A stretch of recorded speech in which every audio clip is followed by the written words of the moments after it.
menjelang petang kepada semua yang hadir. Dan eh, saya ucapkan selamat berbahagia kita semua karena kita telah diberi oleh Tuhan kesempatan kembali untuk menikmati firman-Nya. Firman Tuhan saya beri judul sebetulnya bukan renovasi tetapi restorasi iman. Itu yang saya maksud adalah restorasi iman. Nah, saudaraku sekalian, mari kita berdoa terlebih dahulu. Bapa di dalam kerajaan surga, kami datang kepadamu menghadap hadirat-Mu Tuhan untuk kami bersharing firman Tuhan, untuk kami mendengarkan paparan firman Tuhan yang hamba bawakan. Tuhan, urapi hamba, urapi semua yang mendengarkan, yang hadir di dalam Zoom ini Tuhan. Sehingga firman Tuhan ini menjadi berkat bagi kami. Dalam nama Tuhan Yesus Kristus, hamba sudah berdoa dan hamba serahkan semua dalam pekerjaan Roh Kudus. Tuhan ampuni segala dosa kesalahan kami sehingga kami layak menerima firman yang kudus. Haleluya. Amin. Saudaraku sekalian, saya beri judul restorasi iman yang diambil dari Wahyu pasal 2 ayat 1 sampai 7. Do you know apa artinya restorasi? Nah, saudaraku sekalian, ketika orang yang suka bepergian melalui kereta api, ketika mendengar kata restorasi, dia langsung pikirannya tertuju kepada gerbong tempat makan atau kereta makan restoran di atas kereta api. Nah, tapi ketika itu kata restorasi datang kepada para teknisi perkereta apian, mereka langsung pikirannya tertuju kepada wah, tentu ada gerbong yang harus diperbaiki, ada gerbong yang harus direnovasi, yang harus tentu ada kerusakan dari gerbong.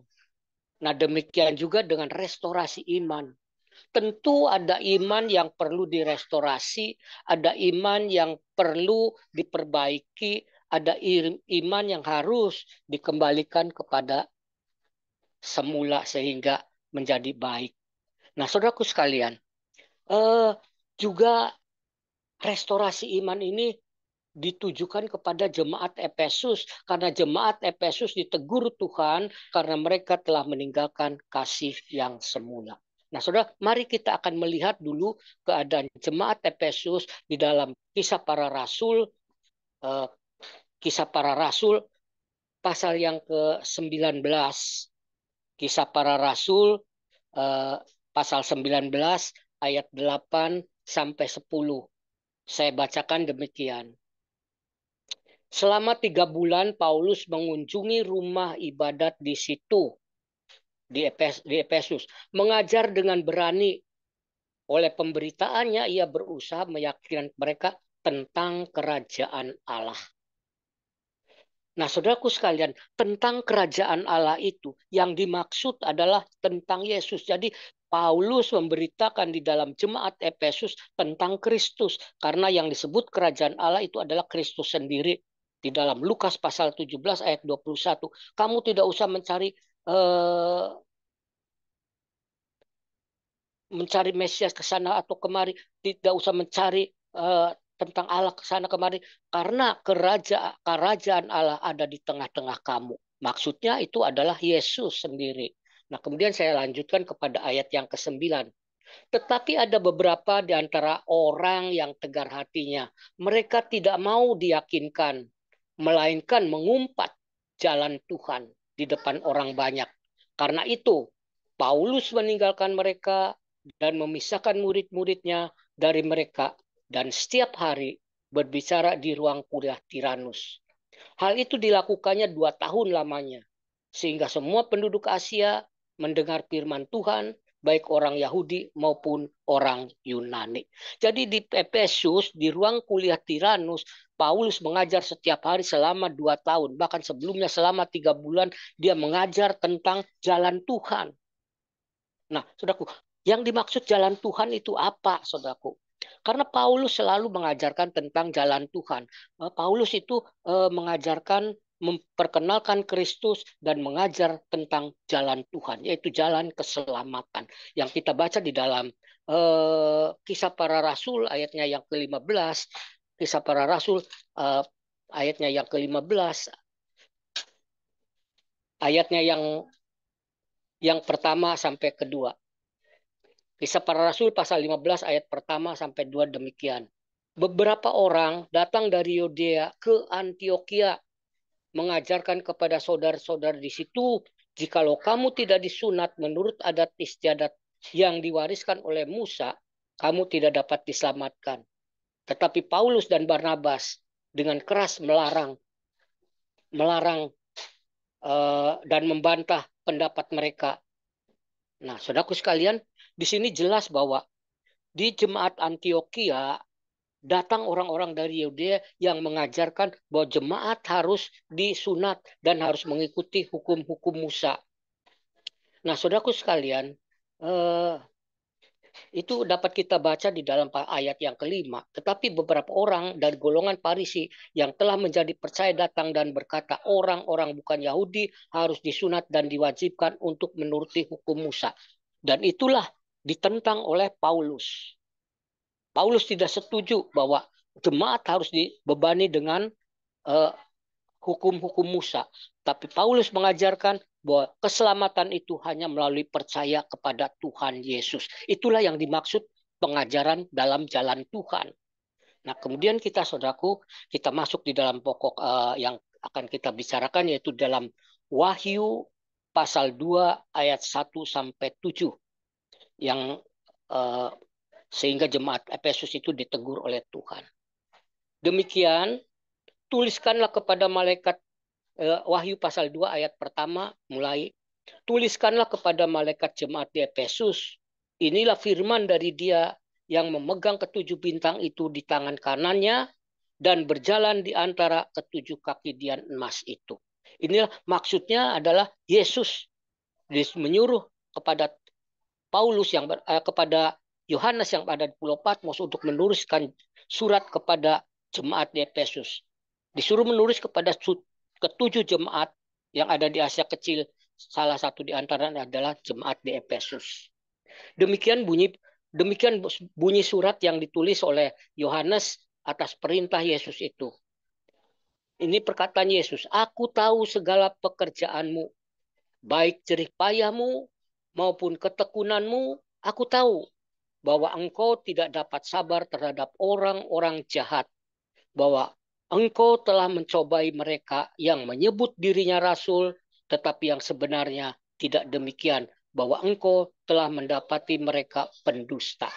Dan engkau tetap sabar dan menderita oleh karena namaku, dan engkau tidak mengenal lelah. Jadi ini adalah satu pujian dari Tuhan Yesus kepada jemaat Efesus. Bahwa jemaat Efesus itu dia rajin di dalam pekerjaan Tuhan, dia setia kepada Tuhan, bahkan dia mempertahankan imannya kepada Tuhan sampai rela untuk menderita karena mempertahankan nama Tuhan. Bahkan jemaat Efesus itu tidak sembarangan menerima orang, tidak sembarangan menerima orang yang datang kepada mereka, tetapi mereka selektif, mereka uji apakah mereka betul-betul Rasul Kristus atau bukan.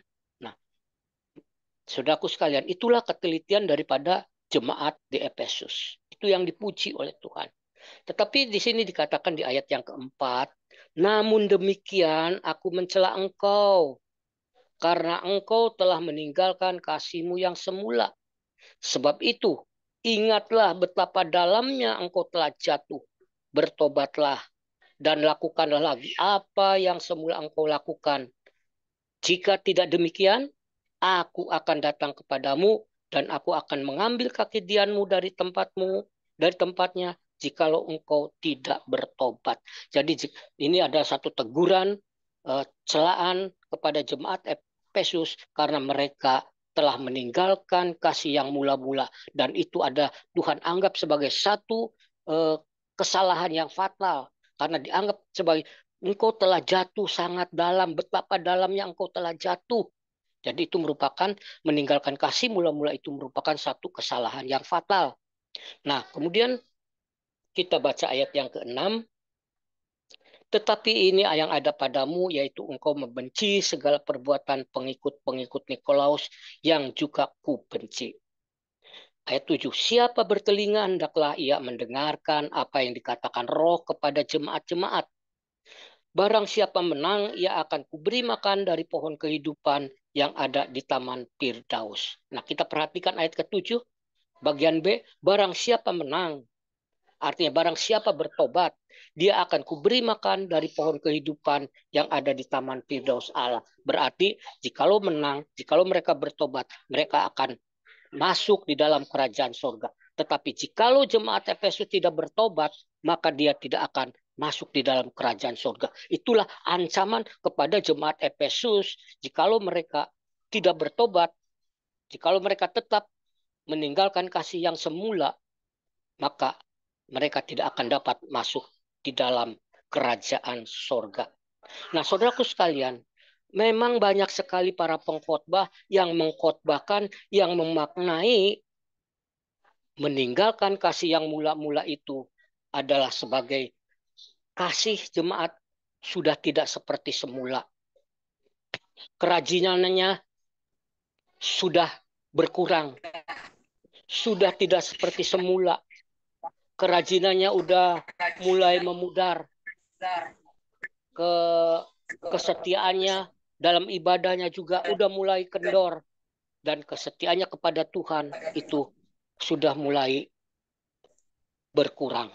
Nah, saudaraku sekalian, tapi apakah karena gara-gara kasih mereka, kerajinan mereka terhadap pekerjaan berkurang, kesetiaan ibadah mereka berkurang, tidak seperti semula, dan cintanya kepada Tuhan tidak seperti semula, lalu mereka tidak masuk di dalam surga? Apakah itu, saudaraku? Tentu bukan, saudara, karena itu bukanlah satu kesalahan yang fatal, itu bukan satu kesalahan yang sangat dalam, karena mereka masih ada kasihnya, masih ada kerajinannya, namun tidak seperti semula. Tapi bukan karena gara-gara itu lalu mereka itu tidak masuk di dalam kerajaan surga. Saudaraku sekalian, karena itu bukan merupakan satu kesalahan yang fatal. Nah, saudaraku sekalian, jadi bukan karena gara-gara tidak rajin, ibadahnya sudah mengendor, kesetiaannya kepada Tuhan udah mulai berkurang, lalu tidak masuk surga. Itu tidak mungkin, saudaraku. Nah, saudaraku, lalu eh, bahkan tentang kerajinannya kepada Tuhan, pekerjaan Tuhan, kesetiaannya, ketelitiannya mereka di dalam menerima orang-orang yang datang kepada mereka yang mengaku rasul, mereka sangat dipuji Tuhan. Kerajinannya dipuji Tuhan. Kesetiaannya kepada Tuhan dipuji Tuhan. Jadi bukan karena gara-gara itu lalu mereka dikatakan telah meninggalkan kasihnya yang semula dan kemudian diancam tidak dapat masuk surga. Jadi bukan hal itu, saudaraku. Nah, saudaraku, kalau begitu, apa yang dimaksud telah meninggalkan kasih yang semula? Nah, saudaraku sekalian, mari kita baca di dalam Wahyu pasal 2 ayatnya yang ke-6. Firman Tuhan ini ditulis di dalam Wahyu 2 pasal 6, tetapi seringkali para pengkhotbah melewatkan dan tidak membahas tentang ini. Padahal ini justru adalah kunci daripada kita memahami apa yang dimaksud telah meninggalkan kasih yang semula itu. Nah, saudaraku sekalian, mari kita baca. Wahyu pasal 2 ayatnya yang ke-6. Tetapi ini yang ada padamu, yaitu engkau membenci segala perbuatan pengikut-pengikut Nikolaus yang juga aku benci. Jadi di sini jemaat Efesus masih dipuji oleh Tuhan karena mereka membenci perbuatan-perbuatan pengikut-pengikut Nikolaus. Nah, saudaraku sekalian, lalu apa hubungannya pengikut-pengikut Nikolaus disebut-sebut di dalam ayat, di dalam Wahyu pasal 2 ini, ayat 1-7? Apa hubungannya dengan kejatuhan daripada jemaat Efesus? Apa kaitannya dengan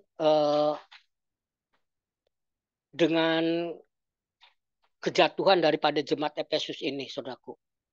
Nah, saudaraku sekalian, justru ayat 6 ini adalah merupakan kunci kita memahami apa yang dimaksud telah meninggalkan kasih yang semula. Saudaraku sekalian, kalau kita perhatikan di dalam ayat yang ke-6 ini, ungkapan dari ayat 6 ini, memang terhadap perbuatan-perbuatan pengikut-pengikut Nikolaus mereka benci. Tetapi dengan ungkapan itu, hanya ini yang ada padamu, yaitu engkau membenci perbuatan-perbuatan pengikut Nikolaus. Nah, berarti ada sesuatu yang tidak mereka benci. Ada sesuatu yang tidak mereka membencinya. Saudaraku sekalian, maka saudaraku, kedatangan daripada pengikut-pengikut Nikolaus tidak hanya sekadar datang, tidak hanya sekadar mereka melakukan perbuatan-perbuatan, tetapi tentu saja mereka mengajarkan pengajaran-pengajarannya. Saudaraku sekalian, mari kita lihat seperti dicontohkan di dalam jemaat Pergamus yang terdapat di dalam di dalam kitab Wahyu pasal 2 ayat yang ke-14 sampai yang ke-15. Wahyu pasal 2 ayat 14 sampai yang ke-15.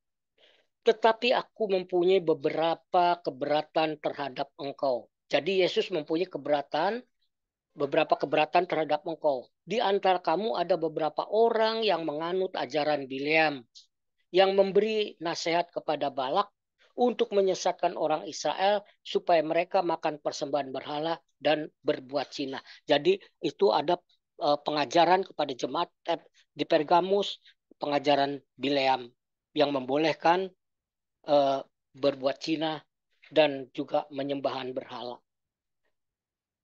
Demikian juga ada padamu orang yang berpegang kepada ajaran pengikut Nikolaus. Jadi orang yang mengikuti pengajaran Nikolaus itu juga Tuhan benci, Tuhan menaruh keberatan terhadap mereka yang mengikuti pengajaran pengikut Nikolaus. Dan inilah saudaraku sekalian, rupanya jemaat Efesus juga tertarik kepada pengajaran pengikut-pengikut Nikolaus. Nah, saudaraku sekalian, jadi jikalau demikian, saudaraku, mengapa Tuhan berkeberatan terhadap pengajaran pengikut-pengikut Nikolaus? Siapakah pengikut-pengikut Nikolaus itu? Memang banyak orang yang bernama Nikolaus. Namun untuk mengungkap siapa pengikut-pengikut Nikolaus dan seperti apa pengajarannya, kita tidak dapat informasi yang akurat. Kecuali jika kita mengkaji Kisah Para Rasul pasal 6 ayat yang ke-5. Kisah Rasul pasal 6 ayat yang ke-5 berbunyi demikian. Kisah Rasul pasal 6 ayat 5 demikian. Dari ayat 4. Dan supaya kami sendiri ayat 5. Usul itu diterima baik oleh seluruh jemaat. Lalu mereka memilih Stefanus, orang yang penuh iman, penuh Roh Kudus, dan orang yang penuh Roh Kudus, penuh hikmat, dan penuh iman. Itu Filipus, Prokorus, Nikanor, Timon, Parmenas, dan Nikolaus. Nikolaus seorang penganut agama Yahudi dari Antioquia. Jadi saudaraku sekalian, di sini kita mendapatkan seorang Nikolaus yang menjadi murid Yesus. Bahkan Nikolaus dipercaya karena dia itu penuh hikmat, dia itu terkenal baik dan penuh Roh Kudus, maka diangkat menjadi diakon untuk mengurusi masalah kesejahteraan daripada anggota jemaat dengan makanan. Nah, saudaraku sekalian, jadi Nikolaus itu adalah seorang yang penganut agama Yahudi. Tentu saja dia itu berpegang kepada hukum Taurat. Dia menjadi murid Kristus tetapi masih berpegang kepada hukum Taurat. Nah, saudaraku sekalian, tentu saja Nikolaus sebagai seorang tokoh, dia mempunyai pengikut, dia mempunyai murid, dan dia mengajarkan kepada murid-muridnya pengajarannya, yaitu iman kepada Yesus Kristus, plus untuk mematuhi hukum-hukum Taurat. Nah, saudaraku sekalian,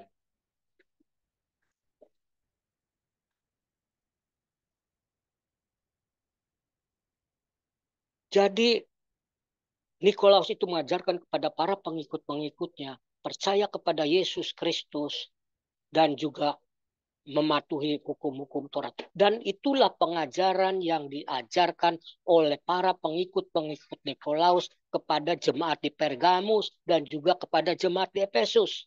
Mengapa jemaat Efesus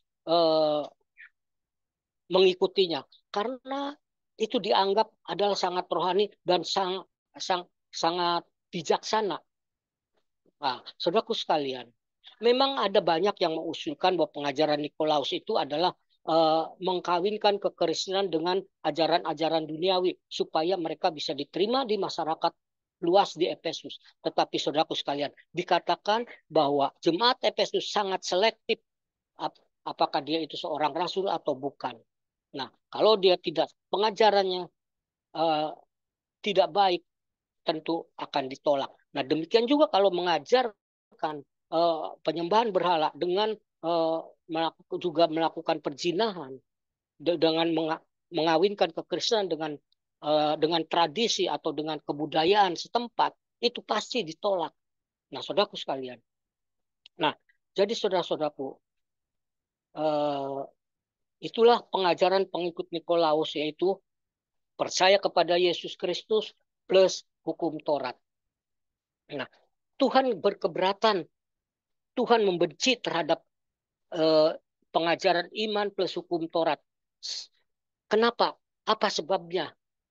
Sebab dengan mengajarkan percaya kepada Kristus, di samping itu juga harus menambahkan percaya kepada hukum Taurat, berarti itu menganggap bahwa korban salib Yesus itu tidak cukup untuk menyelamatkan orang, karena harus ditambah dengan uh, mentaati hukum Taurat.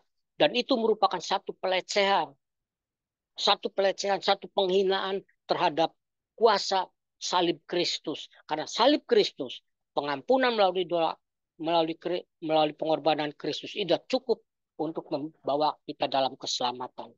Nah, jikalau begitu, jikalau kita tidak mengikuti hukum Taurat, lalu bagaimana kesalahan kekristenan harus diwujudkan? Nah, saudaraku sekalian, mari kita akan membaca di dalam Roma. Roma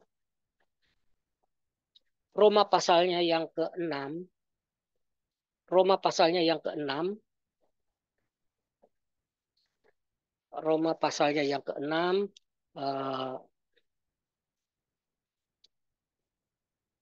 Roma pasal yang ke-6 ayat yang ke-11. Demikian bunyinya. Demikianlah hendaknya kamu memandangnya, bahwa kamu telah mati bagi dosa, tetapi kamu hidup bagi Allah di dalam Kristus Yesus.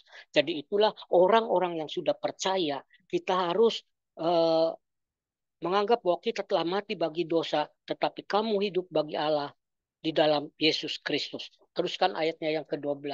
Sebab itu hendaklah dosa jangan berkuasa lagi di dalam tubuhmu yang fana, supaya kamu jangan lagi menuruti keinginannya.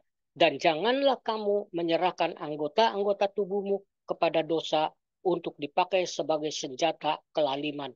Tetapi serahkanlah dirimu kepada Allah sebagai orang-orang yang dahulu mati, tetapi yang sekarang hidup, dan serahkanlah anggota-anggota tubuhmu kepada Allah untuk menjadi senjata-senjata kebenaran.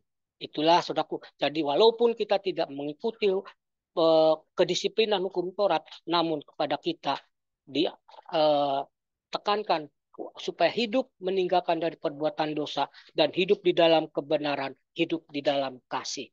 Saudaraku sekalian. Jadi saudaraku,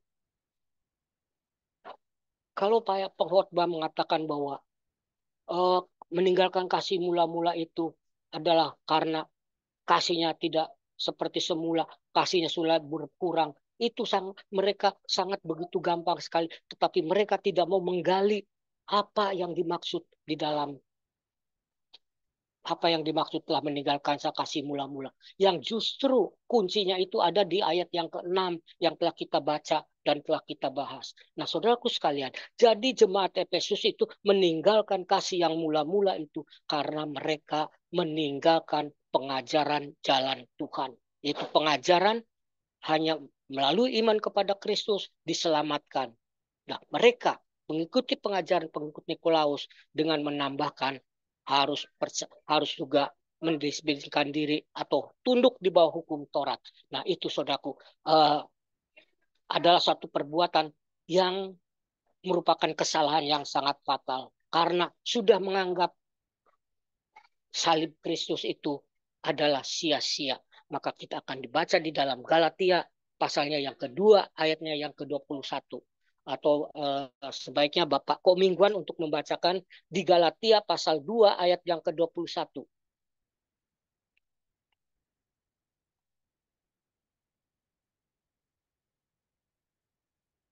Atau siapa saja yang sudah dapatkan Galatia pasal 2 ayat 21.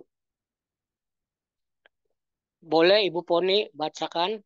Ya, Galatia 2 ayat 21. Ya, terima Demikian kasih Pak firman Tuhan, Komingwan. aku tidak menolak kasih karunia Allah. Sebab sekiranya ada kebenaran oleh hukum Taurat, maka sia-sialah kematian Kristus. Amin. Nah, di situ bahwa sia-sialah kematian Kristus kalau kita masih menganggap ada kebenaran di dalam hukum Taurat.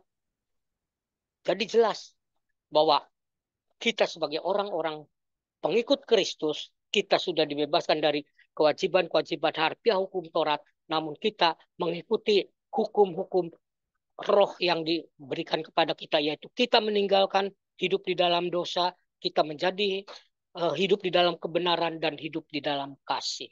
Nah, saudaraku sekalian, jadi itulah yang dimaksud bahwa jemaat Efesus telah meninggalkan kasihnya yang semula. Sehingga itu merupakan satu kesalahan yang fatal yang bisa menyebabkan mereka tidak dapat masuk di dalam kerajaan surga. Itulah maksudnya, saudaraku.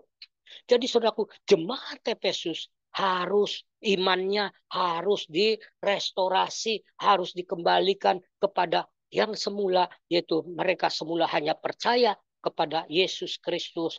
Itu mereka sudah percaya, yakin bahwa mereka diselamatkan. Jadi iman jemaat Efesus harus direstorasi, harus dikembalikan kepada pengajaran jalan Tuhan, yaitu percaya kepada Yesus Kristus, itu diselamatkan. Nah, saudaraku sekalian, dengan kita mempelajari ini, apa maknanya, saudaraku? Maka ini maknanya kepada kita. Kita harus berhati-hati, kita harus waspada, kita harus dapat menyaring pengajaran-pengajaran yang seakan-akan penuh hikmat, pengajaran-pengajaran yang seakan-akan baik, pengajaran-pengajaran seakan-akan rohani, dengan bahasa-bahasa yang indah, dengan khotbah-khotbah yang menarik, tetapi sesungguhnya ajaran yang mereka bawakan itu tidak sesuai dengan kebenaran Injil, tidak sesuai dengan kebenaran Alkitabiah, tidak sesuai dengan pengajaran Yesus Kristus. Dari sebab itu, jemaat JPM harus waspada. Karena banyak sekali bertebaran di dalam YouTube, saudaraku. Bahkan ada yang sedang viral, saudaraku. Bahkan orang menganggap hebat-hebat. Tetapi kalau kita teliti pengajarannya tidak memang hebat, tetapi tidak semua yang dia ajarkan itu sesuai dengan firman Tuhan. Dari sebab itu kita harus waspada dan hati-hati dan kita harus banyak-banyak membaca firman Tuhan, memohon pengertian dari Tuhan, memohon hikmat dari Tuhan untuk kita memahami firman Tuhan secara baik dan benar, bertanggung jawab. Nah, saudaraku sekalian, sampai di sini pemberitaan saya. Mari kita berdoa. Bapa di dalam kerajaan surga, kami mengucap syukur, kami berterima kasih Tuhan, kami sudah mendengarkan firman Tuhan. Tuhan, kiranya Engkau berkati hamba yang sudah menyampaikan firman Tuhan, hamba yang tidak ada apa-apanya ini Tuhan, hamba hanya bisa berbicara hanya oleh pimpinan dan kuasa Roh Kudus. Dan juga kami yang mendengar Tuhan, supaya diberi hati yang bijaksana, hati yang bisa memahami firman Tuhan yang disampaikan pada petang hari ini Tuhan. Terima kasih Tuhan, kami serahkan diri kami kepadamu untuk Kau pelihara iman kami dan pertumbuhkan pengenalan kami akan Engkau dan iman kami kepadamu semakin teguh dan semakin dikuatkan. Di dalam nama Tuhan Yesus Kristus. Haleluya. Amin. Saya kembalikan kepada Bapak Kok Mingguan. Ya, terima kasih untuk hambanya Bapak Setiadi Cunli ya. Memang hari ini kita dengar firman Tuhan yang luar biasa ya. Kita ini harus merenovasi ya iman kita ya. Jadi jangan iman yang orang bilang kaleng-kaleng, iman kaleng-kaleng ya. Jangan ya. Kita harus imannya yang benar-benar teguh ya. Memiliki kasih mula-mula ya. Banyak kata nih dengan tanda kutip ya. Banyak anak Tuhan sekarang sudah suam-suam kuku ya. Sudah lagi tidak memiliki kasih mula-mula ya. Pelayanannya sudah tawar hati ya, juga kata ya, sudah malas ya dengan tanda kutip ya. Tapi di family nggak ada yang seperti itu. Amin. Di family ministry ya. Kita harus terus bertumbuh ya. Hari demi hari kita harus terus merenovasi iman kita agar apa? Agar iman kita tetap kuat, tetap eksis ya. Tetap cinta Tuhan Yesus ya. Tetap cinta pelayanan ya. Itu nggak mudah loh ya. Kita harus lakukan itu dengan kerelaan hati, kesucian hati, juga benar-benar pokoknya segala sesuatu saya lakukan semua untuk Tuhan. Ya, bukan untuk diri kita, untuk dilihat orang, untuk pamer, ya, nggak boleh seperti itu. Ya, kita harus benar-benar memiliki kasih mula-mula yang sungguh-sungguh kepada Tuhan. Sehingga apa? Sehingga hidup kita ini saya yakin dan pasti ya, firman Tuhan itu ya dan amin. Kita akan diberkati loh. Kalau Tuhan memberkati kita, itu nggak sedikit, berkelimpahan. Amin. Ya, mau nggak kalau kita diberkati berkelimpahan? Harus jadi anak Tuhan yang memiliki kasih mula-mula. Ya, bilang sama Tuhan, ini aku Tuhan, aku mau serius, aku mau sungguh-sungguh, aku mau fokus kepada pribadimu Tuhan.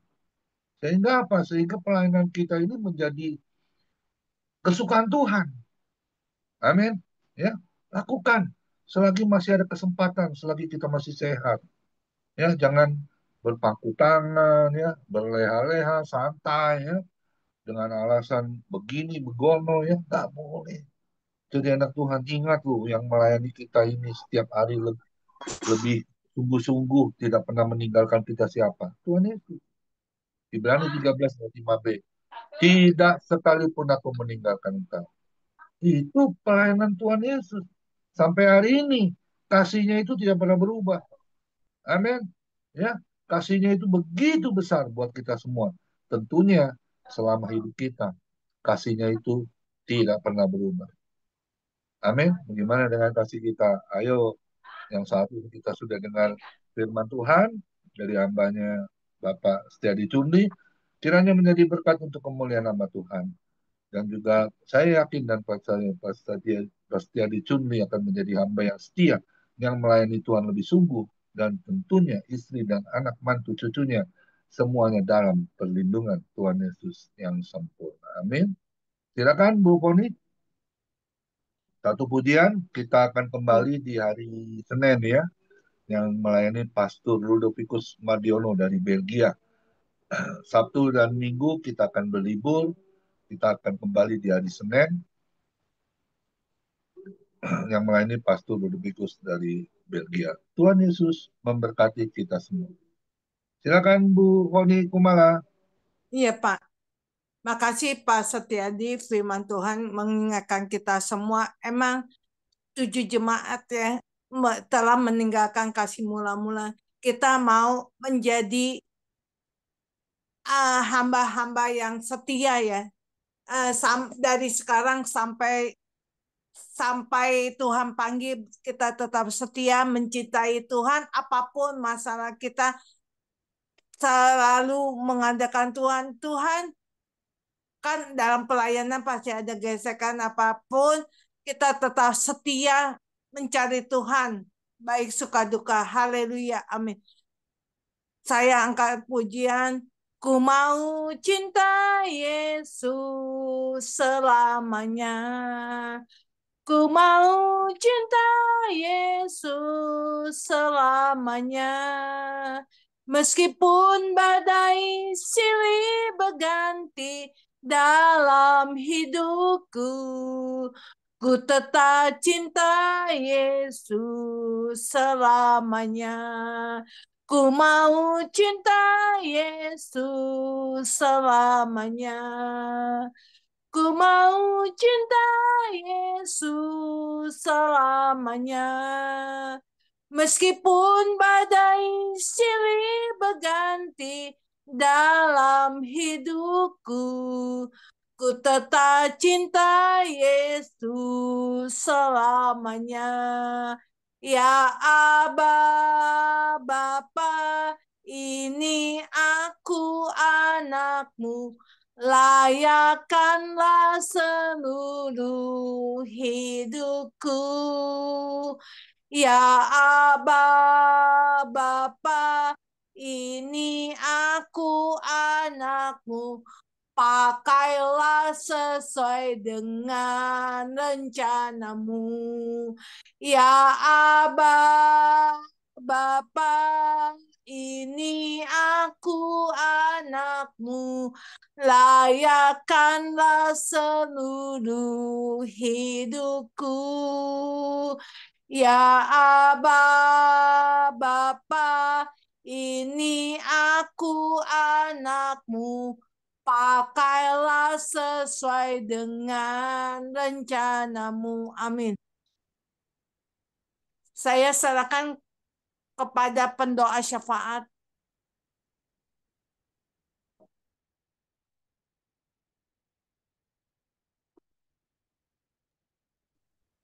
Ya, mari kita berdoa.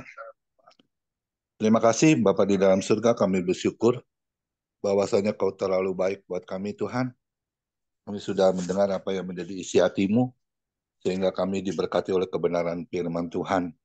Berkati Bapak Setiadi Cunli yang sudah menyampaikan isi hati-Mu, kiranya Kau pakai terus menjadi hamba yang setia, yang melayani Engkau lebih sungguh. Berkati istri, anak, mantu, cucunya, semua dalam perlindungan Tuhan Yesus yang sempurna. Berkati juga Bu Foni Kumala yang sudah memandu WL, kiranya pujiannya naik ke tatamu di surga Tuhan. Berkati Bu Foni Kumala. Kami berdoa khusus untuk pergumulan dalam sakitnya ya Tuhan, yang mana jempolnya mengalami diabetes Tuhan, luka. Bagi Tuhan tidak ada yang mustahil. Berkati, sembuhkan secara sempurna Tuhan, sehingga diabetesnya boleh turun, boleh sehat kembali normal di dalam nama Tuhan Yesus. Berkati pergumulan hidupnya ya Tuhan, yang mana dia ingin saudara-saudaranya, keluarganya diselamatkan. Bagi Tuhan tidak ada yang mustahil. Firman-Mu berkata, satu jiwa diselamatkan dalam keluarga, seluruh isi keluarganya diselamatkan. Bagi Tuhan tidak ada yang mustahil. Berkati setiap kami yang hadir Tuhan, kiranya menjadi berkat untuk kemuliaan nama Tuhan. Berkati family ministry, persatukan kami dengan tali kasih-Mu. Tidak ada perpecahan, bahkan sebaliknya membangun bait Allah yang kudus. Dan hari Sabtu dan Minggu kami akan kembali ke gereja kami masing-masing. Dan kami akan kembali di hari Senin Tuhan. Kiranya Kau berkati ibadah hari Senin nanti Tuhan. Di family ministry yang melayani Pastor Rudolphus Mardiono dari Brussels. Tuhan berkati, Tuhan perlengkapi dengan firman-Mu. Kau urapi sehingga apa yang disampaikannya semua berasal dari isi hati-Mu. Berkati bangsa Indonesia, berkati presiden kami, berkati ya Tuhan, wakil presiden, DPR, MPR, semua para menteri, semua dalam perlindungan Tuhan Yesus. Buat bangsa Indonesia, dan kami percaya pada firman-Mu, setiap lutut akan bertelut, setiap lidah akan mengaku bahwa Yesus satu-satunya juru selamat buat bangsa Indonesia. Terima kasih Tuhan Yesus. Berkati juga para dokter, para perawat, orang-orang yang terpapar sakit, Tuhan lawat, Tuhan sembuhkan, sehingga para dokter, para perawat boleh bekerja maksimal. Terima kasih Tuhan Yesus. Dalam nama-Mu Tuhan Yesus. Terima kasih. Keluar kami. Yang dari Tuhan Yesus Kristus. Tuhan Yesus Kristus adalah kekuatan dan bisa kepada hatiku semua percaya Tuhan Yesus memberkati engkau dan melindungi engkau. Tuhan Yesus menyinari engkau dengan wajahnya dan memberi engkau kasih karunia. Dan Tuhan Yesus menghadapkan wajahnya kepada kita semua yang hadir. Bapak Ibu diberinya damai sejahtera. Kiranya Tuhan Yesus memberkati Bapak, Ibu, anak, mantu, cucu di tahun 2025 perlindungan Tuhan Yesus sempurna. Yang sakit malam ini juga Tuhan lawat, sembuhkan secara ajaib dan sempurna. Dan juga kiranya Tuhan Yesus memberkati Bapak, Ibu, anak, mantu, cucu di dalam pekerjaan khususnya. Selalu dibuatnya berhasil Bapak, Ibu, dan beruntung. Di tahun 2025 adalah berkat-Mu. Terima kasih Tuhan Yesus. Dan juga kami percaya Bapak, Ibu, anak, mantu, cucu, kiranya di tahun 2025 pelayanan kami akan lebih lagi sungguh-sungguh Tuhan. Sehingga menjadi berkat untuk kemuliaan nama Tuhan. Membuat rupa yang harum di hadapan Tuhan. Hati Tuhan Yesus disenangkan, nama Tuhan Yesus ditinggikan, dipermuliakan, dan diagungkan. Sampai Tuhan Yesus datang di awan-awan yang permai. Menjemput kita orang-orang yang saleh yang sudah diberkati. Sama-sama kita setuju katakan. Amin. Tuhan Yesus memberkati kita semua. Silakan boleh dibantu dengan siapa ini bincang-bincang. Ada Pak Anpal dari Bali.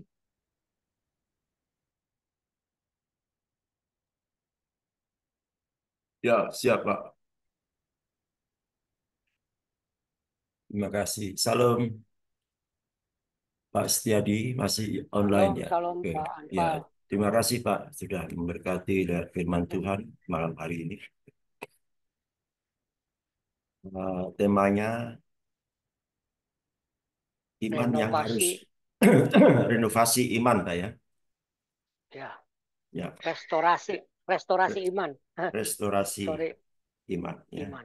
Ya, bukan renovasi.